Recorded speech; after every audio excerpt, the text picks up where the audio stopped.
¿Qué onda, mucha? ¿Cómo están? Bienvenidos al podcast de Don Comedia. Estamos en la segunda temporada del podcast y hoy vamos a salir un poco de lo que hemos estado acostumbrados a hacer y ustedes a ver y a escuchar.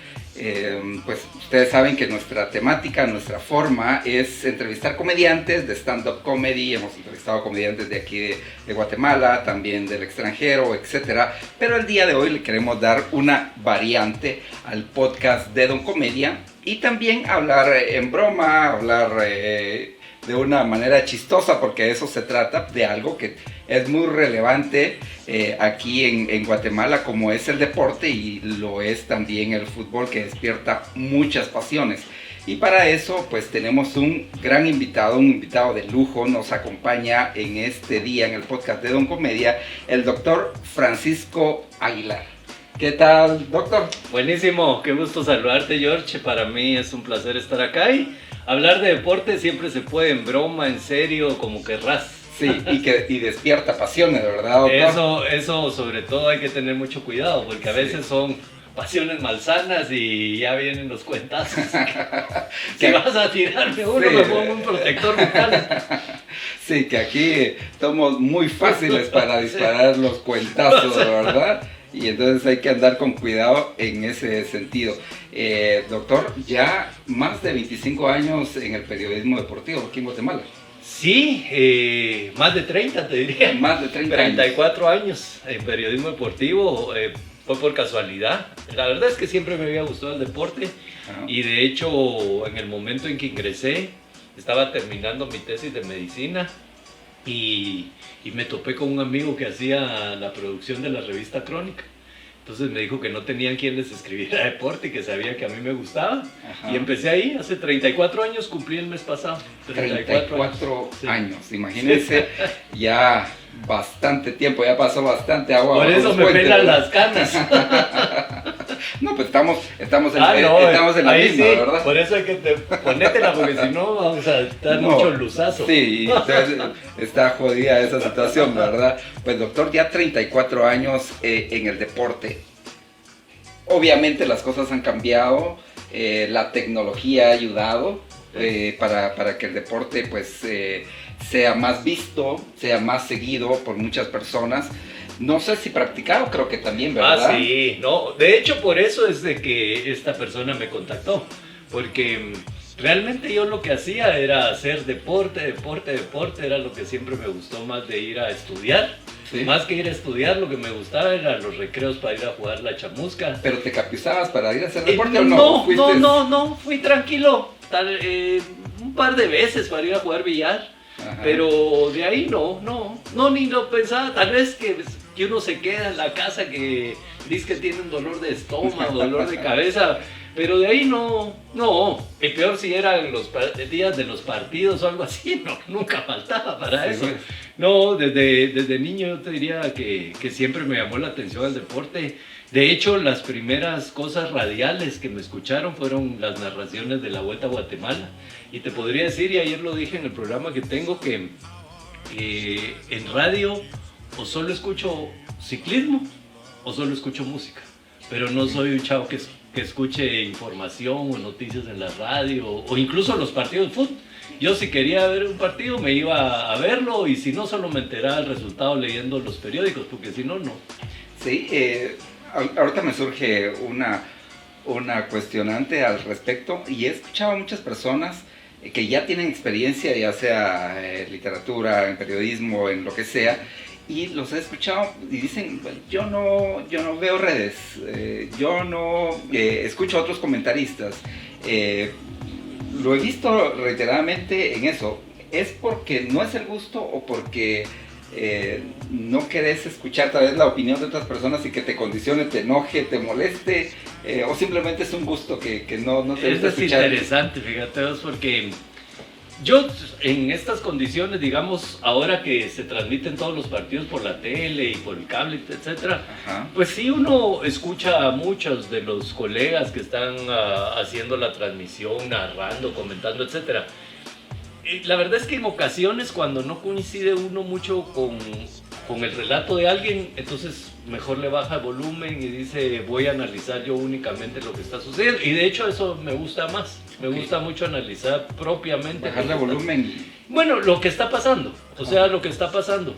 A mi hija, en cambio, porque con una de mis hijas vemos bastante deporte, sí le gusta escuchar lo que están diciendo, independientemente que esté de acuerdo o no. Digamos que ella es más tolerante que yo en ese sentido. Y creo que uno debería practicar la tolerancia en esa situación, pero también me gusta hacer mis propios análisis y no tratar de verme subyugado a lo que dice alguien más. De cualquier manera, no soy de los que si me decís ahorita, mira vos, esa pared es verde. Uy, chica, yo la estoy viendo blanca, es verde. Entonces, no, me gusta discutir también las cosas. De hecho, eso es tal vez una de las cosas que más me gusta del deporte, el poder analizar una jugada específica de que si es fuera de lugar, que si es mano, que si es empujón o no es empujón, que si es falta, en cualquier deporte, porque como decíamos antes de empezar, en cualquier deporte hay controversia. Y entonces la situación debería ser racional, pero como entra mucho la pasión, ¿verdad? Entonces ahí es donde se empieza a encender toda la gente. Nos desenfrenamos en nuestras opiniones, ¿verdad? Sí, sí. Y nos cegamos, cerramos los ojos ante También la realidad, ante las cosas que están pasando. Ponerse, ser realmente objetivos de las cosas más difíciles que existen, porque siempre tenés tu carga emotiva hacia alguien. Por ejemplo, hace poco que peleó el Canelo Álvarez, la verdad es de que uno creía que le habían ganado por mucho más al Canelo Álvarez, pero los 3 jueces, que son jueces profesionales, le dieron solo 3 puntos a favor al rival, al ruso. Entonces uno debería de... Y eso me recuerda cuando Carlos Mota Taracena peleó en Los Ángeles 84 por la medalla olímpica contra el venezolano Marcelino Bolívar, y uno decía, puchica, ganó Mota, ya todos celebrando la medalla, qué buena onda. Y la decisión fue unánime 5-0 en contra. Entonces ahí es donde te digo que la carga emotiva es difícil de manejarla, realmente difícil, y por eso trato siempre de acompañarme de estadísticas. Hice de estadígrafo de voleibol, trato de siempre estar ahora con esa cosa de la Big Data, ¿verdad? Entonces trato de ver qué nuevas tendencias hay para poder comparar jugadores, que es una de las cosas más difíciles en el fútbol. En el fútbol, tratar de comparar jugadores, y sobre todo ahorita que está Tena de entrenador de selección, o cualquiera que esté, no importa si esté o el que sea, siempre hay una controversia de que a jugadores jaló, y nosotros somos muy dados a decir, ese está por cuello, o ese está porque es hijo de no sé quién, en lugar de, siento yo, muchas veces pelear por las cosas. Yo creo que nos falta mucho pelear por estar, pelear por involucrarnos, pelear por los puestos, etc. Claro. El día de ayer o antier íbamos en el carro con mi hijo, íbamos escuchando el programa que tenés, que es en la Red Deportiva, Ajá. 5 de la tarde. Gracias. Sí. Y hablaba de estadísticas. Entonces mi hijo me pregunta, el doctor, ¿de dónde saca sus estadísticas? Y le dije, bueno, me imagino que pues ha de estudiarlas. Y hay también un periodista guatemalteco que ha escrito... hay muchos. Marco Tulio Cobar hizo una recopilación muy grande. Marco Tulio trabaja. Precisamente cuando empecé en Crónica, de las primeras personas que siempre tenía la referencia, que hacía mucha estadística deportiva, era Marco Tulio. Fue uno de los primeros que llamé. Antes estaban las guías telefónicas aquí a granotas, ¿verdad? Y entonces busqué la guía, Marco Tulio Cobar, encontré, llamé a su casa y le dije, Marco Tulio, mucho gusto, soy Francisco Aguilar, creo que es importante la estadística deportiva que usted hace, y desde ese tiempo trabajamos juntos hasta que falleció hace poco. Trabajamos casi, te diría, unos 15 años juntos, en cuanto a tratar de hacer estadística, no más de 15, como 20 años juntos, tratando de hacer estadística deportiva lo más fiel posible a las cosas que estaban sucediendo. Entonces hace uno una recopilación, por supuesto que tiene que estudiarla constantemente. Ahora hay muchos muchachos nuevos como Cris Villatoro, hay muchos otros que han recopilado grandes cantidades de data, y eso ayuda a la reflexión, indudablemente. O sea, ayer que cumplí 86 años municipal, olvídate, las redes sociales era esa de que le tiraban los cremas a los rojos y los rojos a los cremas, pero siempre encuentra uno gente racional que entonces empieza a comparar los equipos por las estadísticas, por quién hizo más, quién hizo menos, cuándo han jugado entre ellos, cómo les ha ido, etc. Creo que eso es lo que nos permite ser un poco más objetivos, el poder analizar alrededor de eso. Pero siempre es muy difícil. Hace poco sacaron el equipo de todos los tiempos de los cremas y yo decía, ¿cómo es posible que metan a tal y no metan a cual, etcétera? Y creo que para eso la estadística te ayuda mucho en la comparación de jugadores. Sí, y vamos a hablar un poquito más adelante acerca del tema, pero vamos a seguir conociendo al doctor Aguilar, ex viceministro de Deportes. De Cultura y Deportes, me invitó doña Otilia Luch de Cotí, siempre le estoy agradecido a ella por la invitación. Y fue una experiencia linda porque creo que uno, si tiene la posibilidad de estar en la administración pública, debe estar.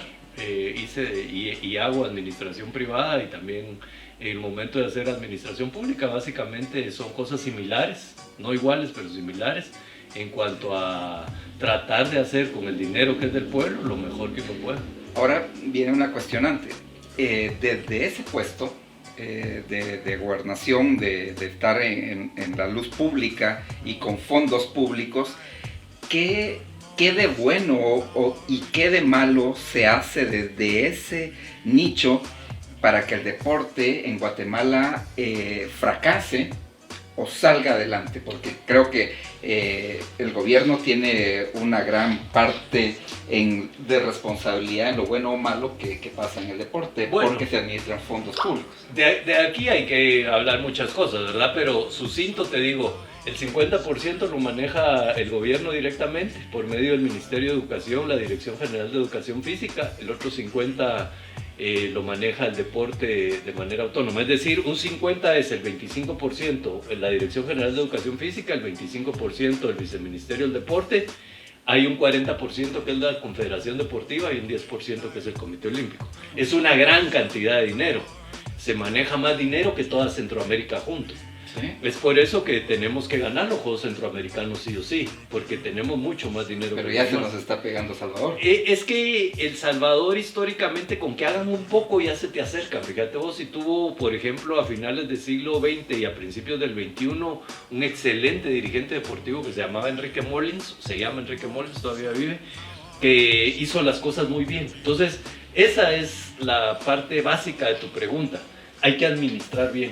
Y administrar bien es distribuir bien el recurso, hacerlo eficientemente, que a los atletas que son en el sector federado, digamos, los que deberían de recibir la mayor cantidad, se les dé un gran apoyo. Y en el sector público que haya posibilidades, en el sector de educación física para todos los escolares de hacer deporte y en el sector del viceministerio para todos los que hacen recreación, porque están bien repartidas las cosas. Uno es recreación deportiva, otro es deporte escolar, otro es deporte federado y otro es alto rendimiento. Entonces está bien claro a qué se tiene que dar. Por supuesto nos falta mucho en el control. La Contraloría General de Cuentas debe ser en todos los estamentos y en el deporte por supuesto también ser más precisa a la hora de no solo el control, sino que el control sea eficiente en cuanto a que el gasto. Vos podés gastar 100 millones de quetzales y gastártelos, sí, y gastártelos mal. O podés gastar 100 millones de quetzales con mucha precisión y para quienes realmente necesiten eso. Sí, y ahí es donde también viene la cuestionante, cuando, por ejemplo, el deporte más popular aquí en Guatemala es el fútbol y cuando pues regularmente fracasamos, ¿verdad? A nivel selección, porque es la verdad. Es cuando viene el cuestionante, es que ese dinero se lo deberían de dar eso sale béisbol, mucho en redes sociales, deberían dárselo y eso es muy importante, ¿sabes por qué?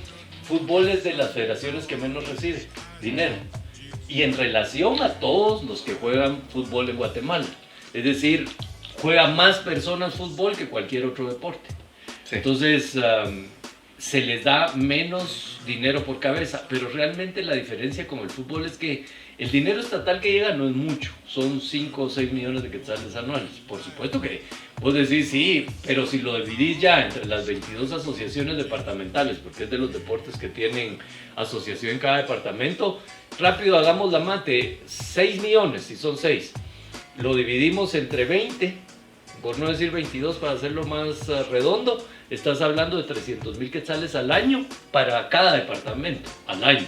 Si lo dividís entre 12, estás hablando ya de 2,500, de 25,000 quetzales al mes para todo tu departamento. 25,000 quetzales al mes no es mucho. Sí. Ahora, hay que recordar que hay una gran ayuda de la FIFA, que aparte hay un gran ingreso para los equipos de parte de las competencias deportivas específicamente, de los ingresos de taquilla al estadio, de los derechos de transmisión. Es decir, hay mucho, pero al mismo tiempo tenés la competencia que en otros lados el fútbol profesional es mejor que el tuyo. Y al final de cuentas la selección compite el futbolista profesional con el otro futbolista profesional. Y donde ves más, digamos, establecer más diferencias, cuántos jugadores nuestros van a las grandes ligas en Europa y cuántos jugadores de Costa Rica, Panamá, Honduras, El Salvador, Nicaragua van a esas. Entonces ahí empezás a hacer la comparación y salimos perdiendo. ¿Cuál es el deporte que recibe más plata de parte de la... Hasta los últimos 10 años fue el taekwondo. ¿Taekwondo? Y los practicantes no son tantos como los de otras disciplinas deportivas. ¿Y por qué sea esto? Porque hay una tabla específica donde de acuerdo a tus resultados deportivos te dan más o menos, de acuerdo a cómo está trabajando la federación, pero no es mucho más. Digamos, si te digo, el fútbol recibe 6, taekwondo recibe 6.6. No es relevante. No es relevante, igual todas las federaciones. La que menos recibe, que también billar, la que menos recibe son alrededor de 3 millones. O sea, no hay una diferencia que digas, sí. Y por eso es que en los deportes que son amateurs, en todos los otros países, digamos, bádminton, esgrima, todos esos deportes que no hay profesionalismo, o en América o en otras partes, porque por ejemplo bádminton sí hay en Asia, hay una gran diferencia en Centroamérica de nosotros con respecto a ellos. Pero cuando ya hablas de profesionalismo, digamos básquet, base, foot, deportes de conjunto que son profesionales, ahí sí ya no hay diferencia. Sí. Ok. Siempre me ha gustado el deporte. Me recuerdo que a los 8 años comencé a ir al estadio Mateo Flores. Tengo 47 años, nací en 1975. ¿Estás patojo? Estoy patojón todavía aguantamos. Y tipo 7, 8 años comencé a ir al estadio y soy fanático crema, siempre lo he sido. El único exa, así empezaban a apoyar ayer con todo, con la celebración de los rojos. No, pero me trae buenos recuerdos de que yo iba solo, yo vivía por la Coca-Cola en la Aguilar Batres. ¿Cómo no? Y me iba con usted, don. Sí, y famoso entro con usted, me paraba en la entrada y miraba al don que tal vez tenía onda, mejor cara, ¿verdad? Y le decía, don, ¿puedo entrar con usted? Sí, patojo, venite, entrate. Y ya uno entraba y se separaba, ¿verdad? Y lo que me gustaba de ir al estadio es que antes había doble jornada, no sé si se recuerda, ¿verdad? Por supuesto. Creo que el primer partido comenzaba a las 9 y el otro a las 11, creo yo, jugaba Aurora. O en la tarde 3 y 5. Jugaba Aurora, Sushi, los cremas, tipografía, un ejemplo, ¿verdad? Y me gozaba los partidos y todo. Y esto me trae la pregunta, ¿cuál fue el primer partido de fútbol que usted fue a ver? Yo estoy más grande que vos, te llevo 12 años, 13. Y el primero que fui a ver fue un Aurora contra tipografía, cuando tenía 4 años. Mi papá era simpatizante de la Universidad de San Carlos. Mi hermano que me sigue también, mi otro hermano de antigua GFC, mi hermana no le importaba y mi hermano tampoco le importaba. Así que en la casa no había muchos simpatizantes de varios equipos. A mí me simpatizaba Tipografía Nacional, pero... Siempre has simpatizado con la franja roja-blanca, ¿verdad? Lo que pasa es que el equipo escolar en el que jugué siempre fue con uniforme blanco y rojo y a rayas, cabal. Okay. Entonces ese uniforme siempre me llamó la atención. Tuve la oportunidad de estar en la especial de tipografía en el 80-81 y de ahí, como no me escogieron para la mayor, es lo que te digo, uno no pelea por las cosas. Entonces me dijeron que jugara en segunda división, me fui a jugar a segunda. En segunda jugué 6 años, cabal, en toda la primera parte de los 80s. Al mismo tiempo que estudiaba medicina, jugaba en segunda división. ¿En qué equipo? En el Club Javier, ahí jugaba. Estuvimos en segunda mucho tiempo. En la mejor temporada peleamos el ascenso con Salamá y Ayuntamiento Metropolitano. Ayuntamiento Metropolitano era como el equipo B municipal que llegó a primera división, a la Liga B en ese tiempo. Y sí, la verdad es que fue muy lindo, pero sí, de las cosas más entrañables siempre era ir de la mano con mi papá al estadio y eso me trajo siempre muchos recuerdos lindos. Sí, los recuerdos que me traes también que pues, uno llegaba al estadio y el estadio no decía que estaba full, pero sí, sí era un 80, un 70% sí. que el estadio se llenaba. Digamos, una mala entrada eran 5,000 personas, sí. Que es ahora muy superior al promedio de personas que va al estadio. Y ahora eso no pasa. Mucha gente argumenta es porque es un mal espectáculo, es porque los jugadores no juegan como los que jugaban antes, entonces no dan ganas de ir al estadio. Y en una ocasión te escuchaba hablar en la radio donde decías que no necesariamente era eso, sino que pues lo peligroso, pero también la exposición que ahora tenemos en las redes sociales, en la televisión, que nos impide ir al estadio o nos aleja de los estadios. Y aparte, un día domingo nosotros tenemos deporte desde las 5 de la mañana, si queremos, hasta las 10 de la noche. Todo el día. Y todo el día y todos los deportes que uno quiera. Entonces, como que eso también limita que uno vaya al estadio. Ayer cabal hablaba con un amigo de eso. Me llamó recordando, nosotros ponemos muchas fotos históricas en nuestras redes sociales y me dice, recuerdo muchos de esos jugadores cuando pones los equipos, etc. Entonces le decía, fuiste al Diamante Torreviarte cuando jugó Guatemala contra Nicaragua. Ese fue un partido de 1971 que fue histórico porque fue el partido final un domingo. Los dos llegaron invictos, Guatemala y Nicaragua, y se llenó full el Diamante Torreviarte. O sea, para quienes han ido, no se imaginan ese estadio absolutamente lleno, incluso en los jardines. Porque ahorita, por supuesto, llegan 25, 30, 50 personas, 100 cuando son muchos, pero lleno hasta los jardines. Y entonces reflexionábamos que la llegada del cable, sobre todo a principios de los 80, prácticamente partió eso. Porque entonces, bueno, empezaron a haber transmisiones televisivas ya en Guatemala desde los 70s, finales, mediados de los 70s. Ya eso cortaba bastante de lo de la gente, primero porque era peligroso ir siempre en la noche, empezaron los asaltos más continuos. Antes era raro, antes caminabas en cualquier lado y tranquilo, pero ya se empezó a hacer un poco más difícil salir de noche.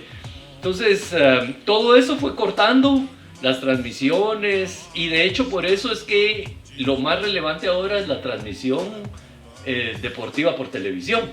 Porque eso es lo que jala, y realmente esos son los derechos de transmisión que son costosos alrededor del mundo, en todos lados. Aquí es increíble que cobran a las radios. Yo cuando empecé a transmitir en Radio Corporación Nacional en el 92, éramos como 15, 20 emisoras de radio los que transmitíamos deportes. Ahora solo ves 3, 4 cadenas y las grandes que pueden transmitir los partidos. ¿Por qué? Porque empezaron a cobrar eso y no veían, y eso te digo a mediados de los 90, no fue hace poco, desde hace 27 años se cobra. En Europa, por ejemplo, las transmisiones radiales son gratis, en todos lados de Europa son gratis. Entonces miras todas las cabinas llenas porque están todas las emisoras transmitiendo. Y a los que le cobran mucho es a la televisión, porque la televisión es lo que querés ver en cuanto a... Vas a tener la imagen del partido, decime, no vas a querer verlo, por supuesto, a todos nos gusta, entonces lo queremos ver. Para mí, a partir de los 80s fue poco a poco bajando, y al mismo tiempo fue bajando nuestros resultados deportivos. ¿Sí? O sea, nosotros, la mejor generación, y creo que ya no la viste, fue entre 1965 y el 79. O sea, ahí éramos el 1 de Centroamérica.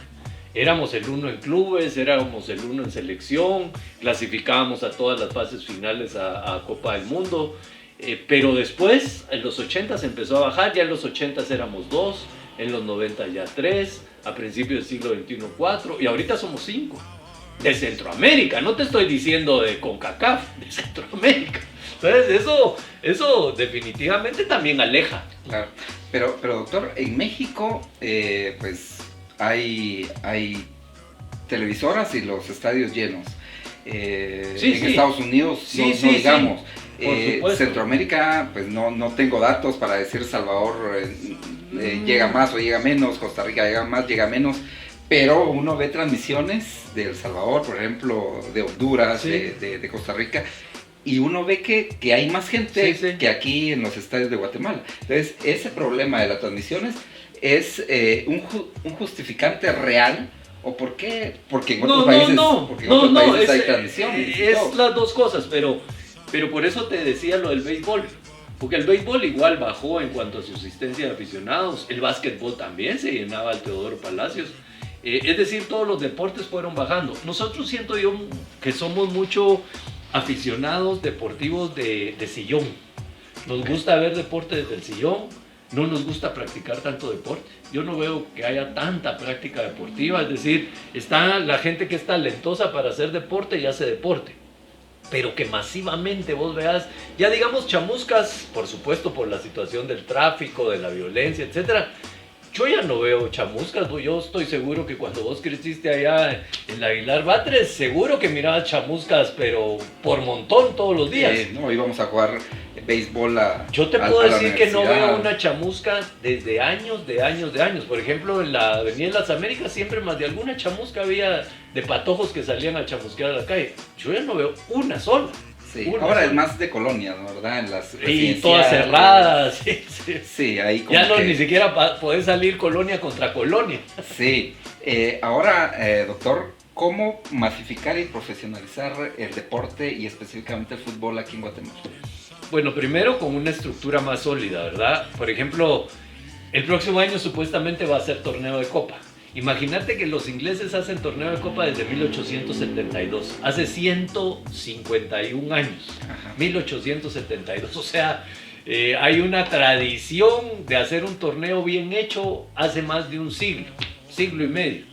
Nosotros para hacer torneo de copa, dice el presidente de la federación, solo van a ser los equipos de la mayor y primera, o sea, solo 32 equipos. Si eso es masificar el deporte, o sea, la cuestión número uno de las federaciones nacionales, ¿cuál es? Que haya más gente haciendo fútbol, que haya más gente haciendo básquet, que haya más gente haciendo tenis. Por ejemplo, tenis. No hay una sola cancha que sea gratis en todo el país. O sea, si vos querés jugar tenis, tenés que pagar la cancha. Eso no puede ser. O sea, eso tenés que tener algún lado donde vos puedas llegar y de manera gratuita puedas jugar lo que se te dé la gana. Y eso, desafortunadamente, ya no lo hemos hecho casi nunca. Pero regresando al torneo de copa, el torneo de copa tendría que ser tan masivo y tan incluyente que como mínimo deberíamos de tener unos 250 equipos en torneo de copa. Es decir, cuando te hablo de 250 equipos, te estoy hablando, pongamos pluma, 250 por 20 jugadores. Estás hablando solo de 5,000 jugadores. ¿Vos crees que en toda Guatemala no hay 5,000 jugadores de fútbol? Por supuesto que hay más de 5,000. Entonces, si ni siquiera eso tan básico, que es hacer un torneo de copa masivo, podemos hacer, o sea, toda la demás respuesta no tiene sentido, porque ¿de dónde vas a sacar jugadores si ni siquiera haces un torneo donde puedas ver un montón de jugadores? No hay estructura. Exactamente, esa es la básica. No hay una estructura de competencia deportiva. Cuando tenés una estructura de competencia deportiva hay mucha gente que quiere jugar. ¿Por qué? Porque yo quiero mostrar que soy mejor que vos. O sea, cuando salíamos en la colonia a jugar, ¿qué era lo que tratabas de hacer? Vos, la primera es, yo voy a mostrarle al otro gallo que yo soy más rápido, que yo me muevo mejor, que yo finto mejor, que yo cabeceo mejor, todas. O sea, todas las herramientas que hay para jugar fútbol, yo las hago mejor que vos. Pero yo te lo tengo que demostrar en el campo. Y así en todos los deportes. Yo siempre pongo el ejemplo de la peluquería, donde hay un tablero de ajedrez y ahí está el peluquero y les gana a todos los que llegan y el peluquero es el gallo. Va a ponerlo a jugar con un gallo federado, a ver si le aguanta. Bueno, ahí es donde tenés que mostrar. Es igual que cualquier cosa que hagas. Tenés que mostrarlo. Y eso es una de las cosas que decimos aquí en Guatemala. Por ejemplo, la selección va y fracasa con un equipo X y dicen... En mi aldea hay uno mejor. Sí, es que eso es lo que pasa, que solo los mismos llevan, los mismos viejos, ¿por qué no van a las aldeas? Allá yo conozco a un tigrito que como corre, que ama la camisola y que estoy seguro que ese, por ejemplo, hablando de nombres, ese corre más que el Moyo, yo no sé por qué lo tienen ahí. Y todo viejo, y es lo primero que dicen, y todo viejo. Este cuello ha de tener, de plano le ha de pagar al entrenador para ya tira polía. y entonces, y eso pasa, y eso es una de las muchas cosas que se dicen en redes sociales, ¿verdad? ¿Y por qué no van a las aldeas a buscar tanto patojo que hay? Pero lo que estás diciendo, bueno, este patojo que está en la aldea, el Sope por allá, no sé dónde, que si es tan cabrón, tan pilas, tan bueno, pues que le gane al de la aldea que está a la par. Así es que ese es el proceso de competencia. Mira, yo siempre miro, trato de ver lo más que puedo deporte.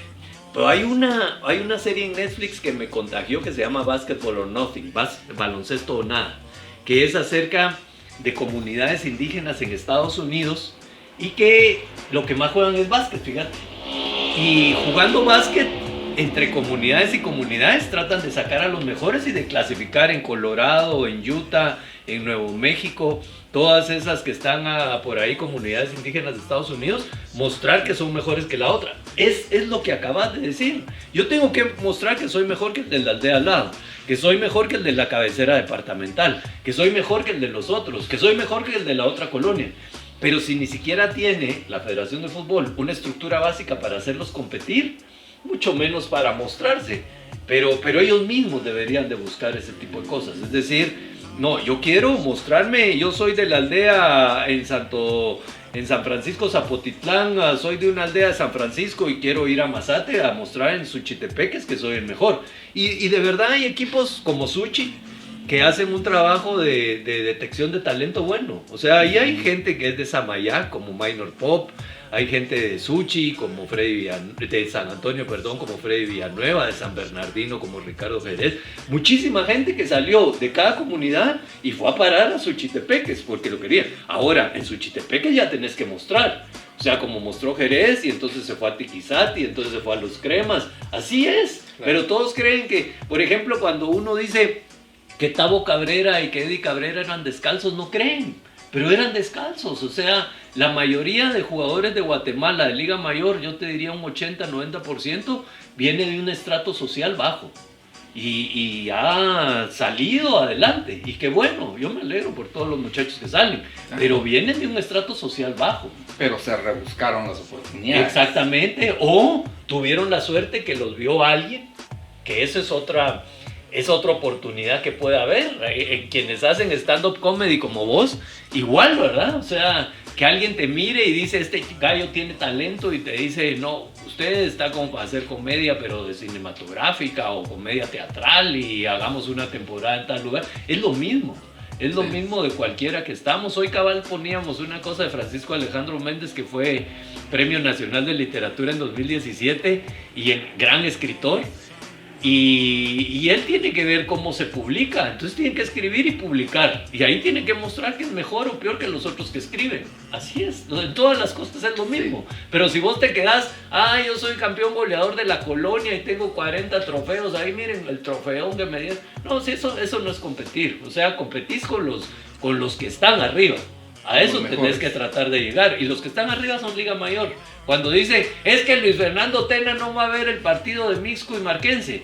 Es que los que están en la mayor son mejores que los de la primera. O sea, los de la mayor les pagan más que a los de la primera. Nunca te van a pagar más y jugás arriba y el otro le pagan menos porque quiere jugar abajo. No, todos quisiéramos. Yo cuando estaba en segunda decía, ojalá que ahorita me esté viendo alguien, y nunca me vio. Seguramente no tenía las condiciones.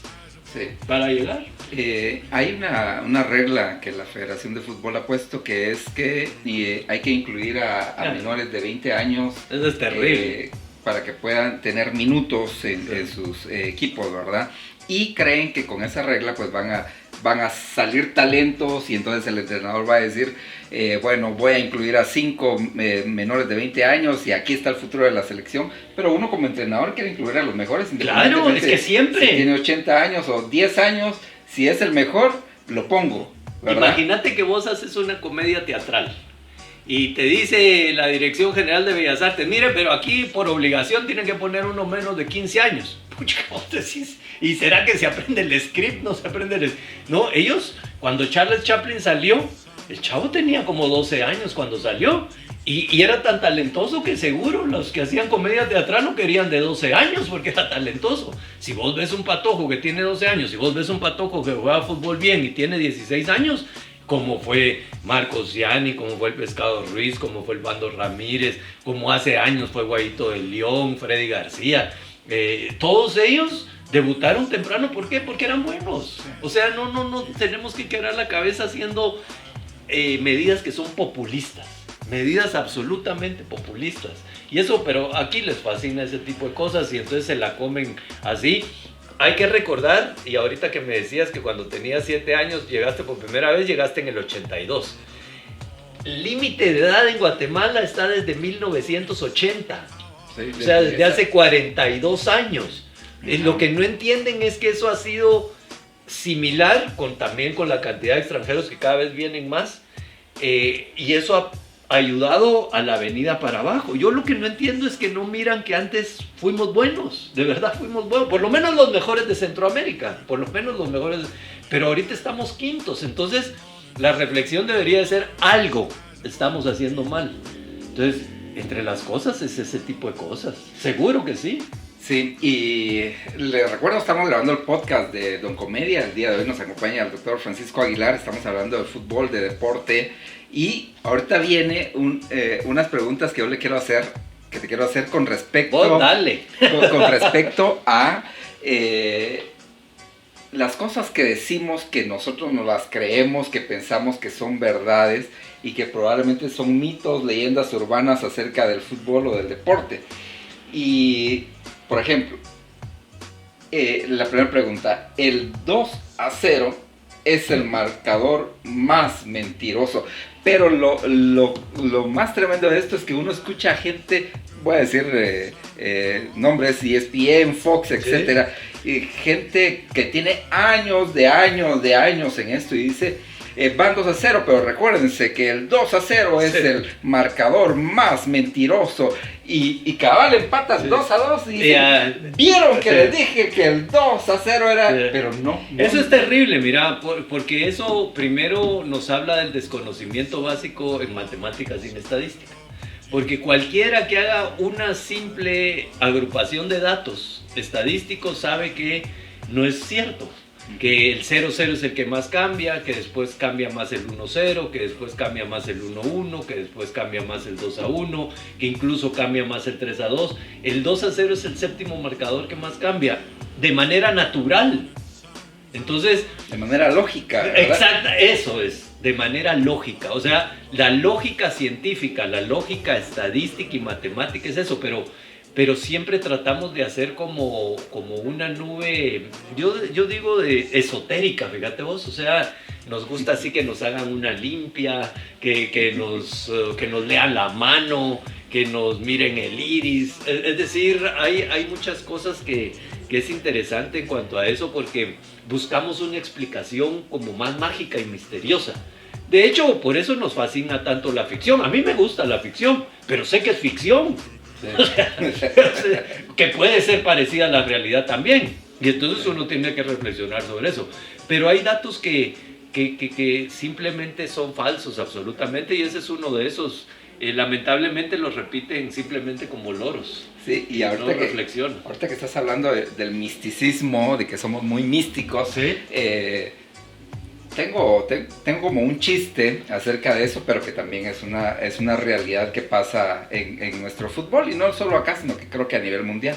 Está a punto de empezar el partido, entonces vienen los rojos y se arrodillan, y Señor, por favor, te pedimos de que nos des la victoria, y los cremas se arrodillan, y Señor, te pedimos que nos des la victoria, y el Señor está ahí arriba y dice, ¿y a quién diablo le hago caso, verdad? Entre los dos, ¿a quién escojo? ¿A quién le doy mi venia para que gane? Bueno, me pongo a pensar, ¿quién ha diezmado más, verdad? ¿Quién ha ido más a misa o al culto para premiar a esto? Y creemos de que va a venir el dios del fútbol o los dioses del fútbol. Yo por eso digo mucho los dioses del estadio. Los dioses del estadio deben de estar confundidos con todo lo que pasa ahí compitiendo, porque... Pero creemos de que le atribuimos a divinidades que ganamos. Por ejemplo, yo he visto, no sé, hay jugadores que estuvieron a punto de meter un gol y miran hacia arriba y dicen, ¿por qué? O sea, bueno, señor, sucedió este fin de semana con el partido mixto marquense, que se definió desde el punto penal. O sea, el portero marquense todas se arrodillaba y daba gracias a Dios. Está bien, yo en eso sí, miramos, la religión sí es una cuestión de cada quien, personal, etc. Claro. Pero yo digo que al igual que algún tiempo dijeron al César lo que es del César y a Dios lo que es de Dios, al estadio lo que es del estadio y a Dios lo que es de Dios. Y o sea, en el estadio, ¿quién gana? El que hace mejor cosas deportivas. Y el punto sale, o la pregunta sale por las cosas místicas o por las cosas que creemos que influyen en un marcador. Y es esto, de pedirle a Dios de que nos ayude. Fíjate vos que ahorita que lo mencionás, qué bueno, porque en el Mundial de Qatar, que va de noviembre y diciembre este año, estamos en un país musulmán. Va a ser la primera vez que vamos a estar en un país netamente musulmán, en un campeonato del mundo. Entonces, todas esas expresiones, digamos, judeo-cristianas, en cuanto al... va a ser interesante observarlas en un país musulmán. Porque en ocasiones decimos, bueno, pero ¿por qué ellos apuntan a la Meca cuando hacen su reverencia? Pues porque esa es su religión. Es decir, nosotros de repente apuntamos al cielo y ellos apuntan a la Meca. Perfecto, y hay que respetarla como tal. Pero no hay que creer que por eso es que somos mejores o peores. Porque ahí es donde nos equivocamos en la competencia deportiva. Cuando atribuimos a alguna deidad que yo pueda hacerlo o no pueda hacerlo. Bueno, yo no sé, porque bajo ese punto de vista, entonces Messi y Cristiano serían los que más piden. Y estoy seguro que no son los que más piden. Sí. Y ojo, yo no estoy hablando de que las personas que tienen que esa tradición, lo hagan, que se arrodillen, que lo hagan cuando Dios, quieran. Que chilqueen el arco si quieren. Sí, bueno, de hecho, alguna vez en el arco sur y del estadio Carlos Salazar encontraron no sé qué ombligos enterrados. No, miramos, no, que lo haga. Yo sí, en esa cuestión religiosa, y siempre con mi mamá que es muy religiosa, yo siempre digo, no, el respeto absoluto a todos los cultos religiosos. Lo que sí, que tengan claro es que el rendimiento deportivo está más pegado a tus capacidades técnicas y físicas que a tu capacidad de orar. Claro, o sea, así de claro hay que decirlo. Así es. Hay otra que dice, no ganan porque no sudan la camisola o porque no aman al equipo.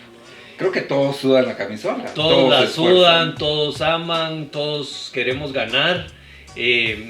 También lo pongo en un ejemplo claro con Messi y Cristiano Ronaldo. Cuando ellos dos estaban en el Barcelona y en el Real Madrid, los dos entrenaban tal vez hasta menos que los otros compañeros de equipo. Cristiano Ronaldo tal vez entrenaba más, porque él era un loco del entrenamiento. Pero hicieran lo que hicieran, eran mejor que los otros jugadores de su propio equipo. Es decir, por mucho que hagas, hay condicionamientos que hacen a alguien mejor que a otro. Por supuesto, en esto tenemos que, como cualquiera, como te reitero, los que escriben o los que escribimos, tenemos que tratar cada día de escribir mejor. Los que hacen comedia cada vez a tratar de hacer reír a más personas.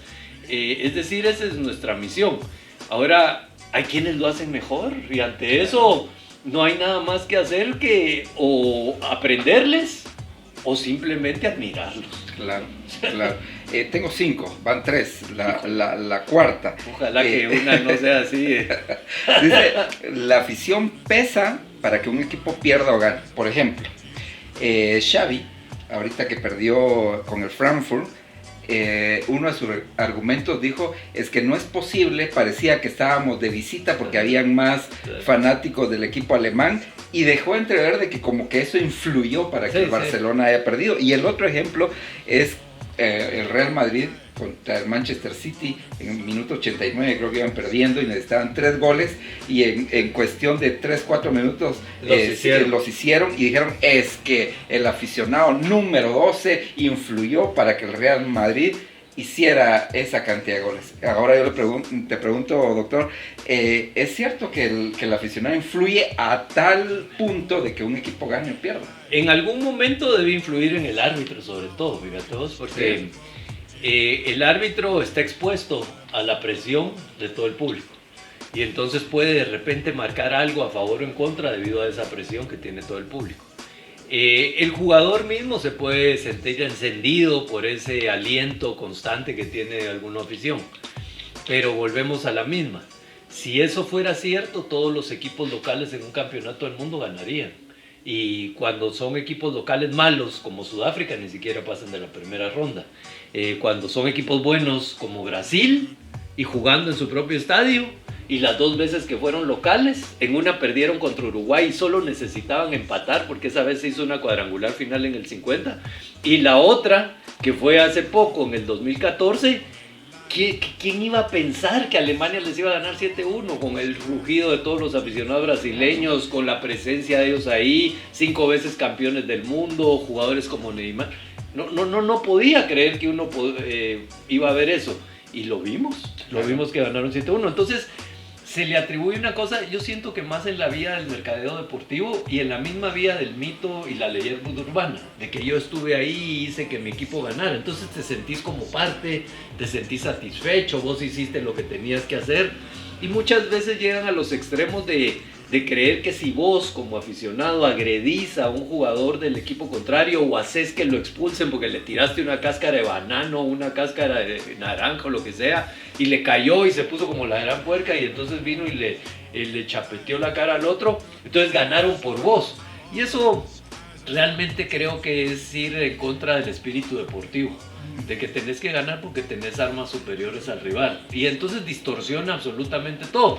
Pero por supuesto que en algún instante determinado puede ser que influya, pero que siempre va a ser eso el peso del partido. El peso del partido sigue siendo que seas mejor. Definitivamente. Hay otra, nuestros flamantes dirigentes aquí en Guatemala dicen, bueno, vienen los cremas, vamos a jugar a las 12 del mediodía, estamos a 42 grados, hoy los matamos, ¿verdad? Futbolísticamente vamos a sacar jugo partido del clima, y mucha gente cree, no, es que el clima pesó para que tal equipo perdiera. Mira, si por ejemplo hoy Malacateco jugara con sombrillas en la cabeza, te diría que sí. Y con un ventilador de esos. Y con un ventilador así pegado a la oreja. Pero no, o sea, juegan contra el mismo calor que juega Comunicaciones. Por supuesto que vamos a poner el caso extremo de los medios ambientes. Bolivia a 3.200 metros de altura en La Paz. Si Bolivia con eso ganara, ya hubiera clasificado a muchos mundiales, y por clasificación solo ha clasificado a uno. Y también además que tiene toda su gente ahí, en el estadio Hernando Siles, toda la gente boliviana y la altura de 3.200 metros, y juegan al mediodía para que sea peor el ambiente para el equipo rival, y no ganan. O sea, se quedan eliminados. Los que casi siempre clasifican son Brasil y Argentina. Argentina, la última vez que no clasificó fue en 1970, de ahí siempre ha clasificado. ¿Por qué? Porque produce mejores jugadores. Entonces, mientras no nos metamos en la cabeza que más importante que todo esto que has dicho es jugar técnicamente bien y ser físicamente superior al rival, no va a pasar nada. No va a pasar. Y casi siempre le metemos la culpa a las cosas mentales, porque creemos que por las cosas mentales es que perdemos. Si fuera así, solo por las cosas mentales, ya yo creo que los únicos que habrían un equipo serían psicólogos. Y no hay solo psicólogos deportivos. Y de hecho, esa vez que Brasil perdió 7-1 con Alemania, tenían 4 psicólogos deportivos en la selección brasileña. Es decir, tenían psicólogos como para cada área del equipo, para que se encargaran de determinados jugadores. No, hombre, sí es importante la psicología deportiva, y hay profesionales de la psicología deportiva que tienen que detectar en qué momento tenés una depresión, en qué momento no podés manejar la presión del entorno, en qué momento estás en algún problema emocional que puede ser importante. Para eso está el profesional de la psicología deportiva, para visualizar en un momento determinado cómo te tenés que comportar en un disparo del punto penal, cómo manejar la presión de toda la gente, de que ese es el penal decisivo y con ese subís.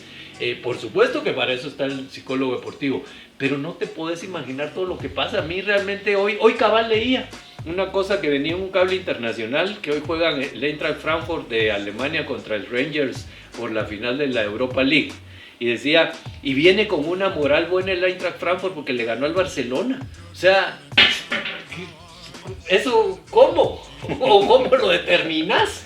Y yo estoy seguro que ni Sigmund Freud podría determinar en un equipo, puchi, que estos vienen con una moral que... No, hombre, si ni los más gallos de todos los gallos de la historia de la psicología podrían determinar quién viene con moral y quién viene sin moral. Claro. Y la última de esto, de los mitos, imagino que han de haber muchos, pero... No, y todos esos mitos están para discusión, y que son discusiones largas, porque del otro lado se te ponen todos brincones y todo. No, si yo estaba ese día en el campo y si vieras qué cara la quiso no sé quién cuando le dijo, hijo de la gran diabla. No, sí, no, esa discusión es eterna. Sí. Hay otra que yo he escuchado. que dicen, bueno, es un partido muy importante, entonces nos vamos a concentrar, nada de masturbarse o nada de estar con la mujer, porque eso va a influir para que ustedes no puedan tener un buen rendimiento. Si en dado caso yo fuera futbolista, pues ni modo, yo 2 veces al mes, ¿va? Entonces estaría muy bien, ¿verdad? Fíjate vos de que el acto sexual como tal, el requerimiento energético es poco. 110 calorías está en un promedio. No, es muy poco. O sea, no hay un gasto energético como para que vos vayas a resentir posteriormente.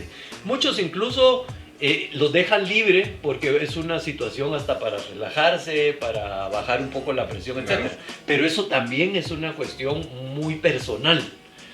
Hay quienes dicen, ¡ala, no! Hoy me masturbé, hoy hice el acto sexual y entonces y está presionado, hoy no voy a rendir de la misma manera. Si vos pensás de esa manera, no lo hagas. Porque entonces vas a estar condicionado de que vas a rendir menos porque tuviste eso. Pero esa condicionante te la puso tu líder, tu entrenador o vos mismo. Digamos que vos desde chiquito escuchaste, no hay que tener ninguna relación 24 horas antes de un partido y lo haces, puede ser que estés condicionado a que vas a rendir menos. Lo que hay que quitarse es cualquier condicionante que no te haga actuar en cualquier lado, en el trabajo, donde sea. Si vos sentís que si llevas un lapicero Bic vas a escribir mejor, llevad siempre tu lapicero Bic. Si vas a llevar un lápiz, hacelo. Pablo Neruda dice que sus mejores poemas los hacía con su lápiz y siempre llevaba su notita de apuntes. Entonces siempre la llevaban. Entonces me imagino que los que hacen stand-up comedy deben de poner en su servilleta donde sea, hijo, la gran este chiste que escuché es buenísimo, y lo apuntan y se lo recuerdan y se lo aprenden, etcétera. Entonces cada quien tiene sus formas de hacer mejor las cosas. Ahora si decís, puchica, pero si escribo con esto no me voy a recordar de ese chiste que aprendí, entonces no lo hagas porque te vas a... Ahora, para la pregunta que aquí es, ¿médicamente influye o no influye? No, médicamente habría que decir que el gasto energético es prácticamente nulo. Ahora si por supuesto te pones a hacer un Kama Sutra de saber qué y agarras a la patoja y lo pones, o no sé cómo, o la subís y la empezás a hacer así, entonces ahí te puedes lesionar. Pues ahí sí también depende qué hagas, ¿verdad? Sí, ya. No le demos ideas a los muchachos de que lo van a hacer. Pero sí, ese es el tipo de cosas que yo vuelvo a una palabra que usaste antes que me gustó, lógica. Uno tiene que tener lógica en todas las cosas que suceden. Sentido común, ¿verdad? Sentido común. El más ajeno de los sentidos, el sentido común. Así y hay que tenerlo siempre muy presente. Ok, tu sentido común te dice que la selección de Guatemala en el 2026 puede llegar a su primer mundial. La lógica dice que sí tenemos más posibilidades, es pura lógica. Así como te dije que en el siglo XX llegamos 3 veces a la fase final, ahora que son 6 plazas para ir a un mundial, si llegas 3 veces en el siglo XX y además hubo otras que no hubo fase final, pero que quedamos entre los 6 primeros, yo digo que de todos estos que hemos ido hasta el 2022, este año de Qatar, hubiéramos ido 5 o 6 veces al mundial. O sea que a partir del 2026, aunque hagamos las peores cosas que hagamos, vamos a ir algún día al mundial. De cajón está Canadá, Estados Unidos y México ya. Ahorita están de cajón. Sí. Nos quedarían 3 plazas. Tendríamos que pelearla contra Costa Rica, Honduras, Panamá, Jamaica, El Salvador, Jamaica y Trinidad y Tobago, que son los equipos. Ahí estás, ahí mencionaste cabal a los némesis. Que están arriba de nosotros, ¿verdad? Sí. Y no nos descuidamos porque Nicaragua se nos mete y ¿crees? Miramos, que no? Nicaragua ya ha subido. Sí nos ha costado últimamente. Seguimos solo teniendo una derrota en toda nuestra historia contra Nicaragua. Y fue cuando jugamos con Sub-23 por esa vaina de que pensamos de que no, démosle chance a los patojos, ¿va? Y entonces a una Copa de Naciones mandaron una base de selección Sub-23 y perdimos con Nicaragua. Espero que hayan aprendido la lección. No creo. Pero bueno, esperemos, ¿verdad? Sí. Que eso pase. Como ahorita está de moda subirnos a las camionetas, pues nos vamos a subir a la tenaneta, dicen, sí, ¿verdad? Sí, entonces, a ver qué tal. Y se oye bien, tenaneta. Tenaneta, ¿verdad? Se oye así algo sexual esa cosa también. Tenaneta. Pero bueno, vamos a ver qué pasa. si vamos o no vamos al Mundial. Ya para ir terminando, te quiero preguntar, vi que crees que el Grillo Roldán fue y ha sido el mejor jugador históricamente de Guatemala. ¿Seguís manteniendo eso? Yo creo que por su liderazgo sí. Digamos que hay que poner a 3 jugadores que creo que pelean por ese sitio. Uno es Carlos Ruiz, que evidentemente por sus récords con la selección nacional y por su participación en el exterior hay que colocarlo, pero digamos que Carlos Ruiz está muy centrado en ser un centro delantero sumamente eficiente con selección. Con selección fue extremadamente eficiente y excelente que lo haya sido. De ahí Oscar Sánchez, por su capacidad técnica, es posiblemente el mejor 10 que hemos tenido, pero el liderazgo que tenía Jorge Roldán es muy típico y muy especial, además de ser un volante de enganche por derecha que tenía mucho gol, es el máximo goleador de la historia de Aurora, y creo que ese liderazgo en buena parte hizo que los equipos entre 1965 y el 73, que fue de nuestro mejor tiempo, tuvieran la posibilidad de competir más. Es increíble, pero lo hizo por esa fuerza. Pero te diría que ellos 3 son jugadores ofensivos que son indiscutibles en un equipo de todos los tiempos de Guatemala. También pondría a Mario Camposeco como puntero derecho, pondría a Nixon García como portero. Creo que son de los jugadores indiscutidos que hemos tenido en todos los tiempos, fíjate. Sí. Ok, y viene la última pregunta. ¿A quién consideras la era moderna? Y hablemos del 1980 hacia atrás y 1980 hacia acá.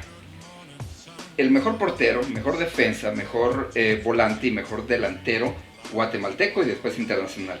De 1980 hacia atrás y 1980 hacia acá.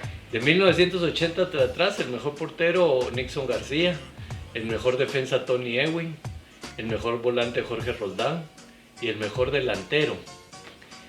De 1980 para atrás es difícil, fíjate vos, porque de centros delanteros hay muchos y hay 2 muy especiales que son Mario Camposeco y Pepino Toledo. No me podría quedar con uno nada más abajo de los 80, pero uno de ellos 2 debería de ser. ¿Y quién fue el más goleador? ¿Quién metió más goles? Fíjate que lo que pasa es que Mario Camposeco, esa es una historia increíble por la lejanía que Quetzaltenango en ese tiempo, que había que subir María Tecún para llegar a Xela. Es por eso que los equipos departamentales no jugaron hasta 1955 en la liga, porque los problemas de transporte en Guatemala por tantas montañas era difícil de transportar un equipo en ese tiempo de un lugar a otro. Y por eso es que de 1919 hasta el 55 básicamente la liga fue con equipos capitalinos. Entonces Mario Camposeco nunca jugó un torneo de liga. Y lo que hizo fue que jugó con selección. Y en selección casi jugaron en la misma época Pepino Toledo y Mario Camposeco, y Pepino metió 25 goles y Mario Camposeco 23. Pero Mario Camposeco jugaba como puntero derecho y Pepino Toledo como centro delantero. Entonces, es lindo vos, por eso la comparación en fútbol es tan maravillosa, porque ahí la verdad es que yo lo que quisiera es que hubieran videos, pero no hay videos de ese tiempo. Entonces siempre me queda como en la nebulosa el poderte decir. Y del 80 para acá, de portero, qué duro vos, de portero, del 80 para acá, fíjate que yo creo que me quedo con Ricardo Jerez Papá, del 80 para acá. De defensa del 80 para acá, es también una buena, porque aquí me estás hablando cabal del 80 antes. Era para mí de los mejores, y del 80 para acá tal vez con Alan Belma. De volante del 80 para acá voy a meter al Conejo Sánchez, que jugó posiblemente sus mejores años en los 80. Bueno, la verdad es de que cuando el Conejo sale en el 75 en Liga Mayor ya era bueno, pero digamos que jugó más tiempo en los 80, voy a poner al Conejo Sánchez. Y de delantero seguro Carlos Ruiz. Carlos Ruiz. ¿No metiste aquí al Grillo Roldán? Sí, lo metí en volante. Okay. En volante de antes de los 80. Perfecto. Sí. Ahora, a nivel internacional, igual, 1980. Ajá. Y ¡qué duro! Y de 80 bueno, para acá. 80 antes, Lev Yashin en la portería. Defensa antes a Franz Beckenbauer. Volante antes a Diego. Bueno, no, Diego lo voy a poner de este lado. Volante antes, en los 80. Voy a poner a Johan Cruyff. Y de delantero a Edson Arantes do Nascimento Pelé. Okay. Y del 80 para acá, de portero, esta está bonita, porque de portero del 80 para acá, tengo claro que Argentina es Ubaldo Matildo Fillol, que de España es Iker Casillas. De los alemanes, yo me quedaría con algún alemán, fíjate vos, y me voy a quedar con, ya no entra Sepp Maier, porque Sepp Maier tuvo lo mejor antes del 80, en el 74 y 70. Voy a poner a Manuel Neuer, de portero. Neuer. De defensas... Más que Schumacher. Más que Toni Schumacher, seguro que más que Toni Schumacher. De hecho, entre los alemanes pongo primero a Sepp Maier, segundo a Manuel Neuer y tercero a Toni Schumacher. Y peleando con algunos, ¿no? Hasta no estoy muy seguro, porque hasta podría a Oliver Kahn peleando con Toni Schumacher. Y creo que lo pongo antes. Defensas... Había un arquero que a mí me encantaba, de Bélgica, Jean-Marie Pfaff. Jean-Marie Pfaff era muy buen portero, de los 80s para acá. Y puede entrar a pelear, pero no lo pongo arriba de... Sí, no seguro que mayor lo cosa, pongo. ¿no? De ahí, defensas de los 80s para acá, pongo a Daniel Pasarela. Levanta el trofeo de Argentina en el 78, pero todavía jugó el Mundial de 82 y 86, pongo a Daniel Pasarela.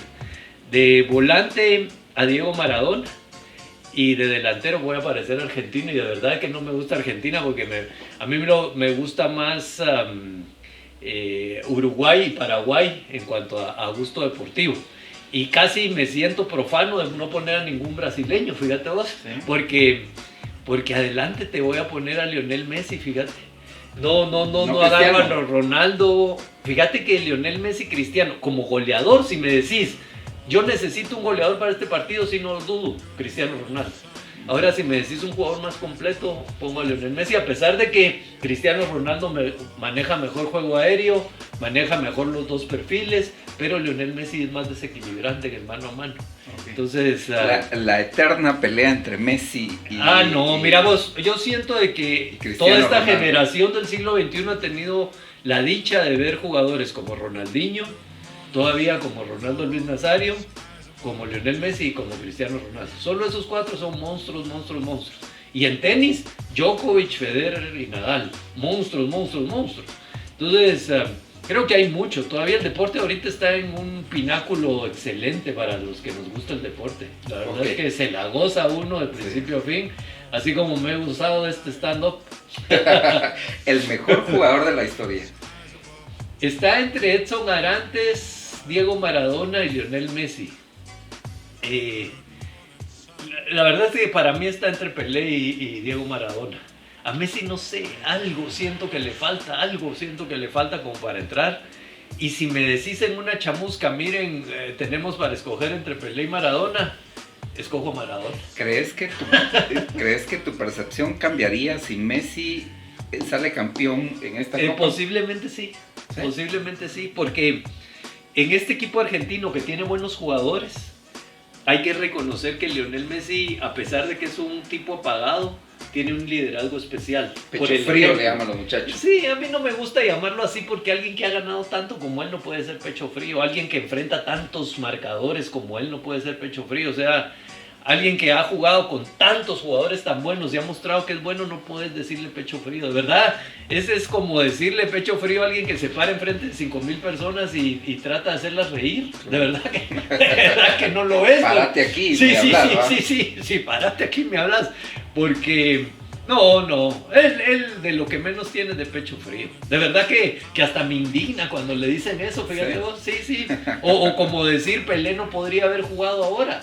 No, hombre, es gente especial que tenía capacidades especiales para hacer este tipo de cosas. Y creo que nos basamos más para decir en este tipo de el cosas estado en la personalidad. Pasional.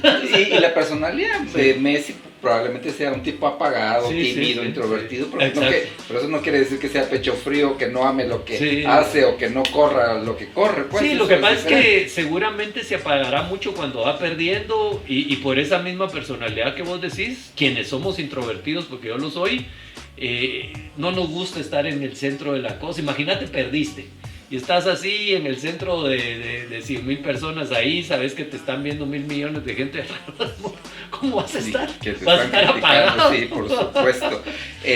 Doctor Aguilar, sos la persona que tiene voto ante el premio de la FIFA, ¿verdad? Sí, del Balón de Oro, Balón del de Oro. France Football. ¿Por quién votaste esta vez? Fíjate que esta vez, bueno, primero que no podemos decir por quién votamos, Okay. pero segundo, pusieron una norma a partir de este año que cuando tu equipo esté en el ranking de la FIFA del 100 para abajo no votas. Y nosotros estamos 122. Entonces no sé en cuántos años no voy a votar. Te troceamos entonces.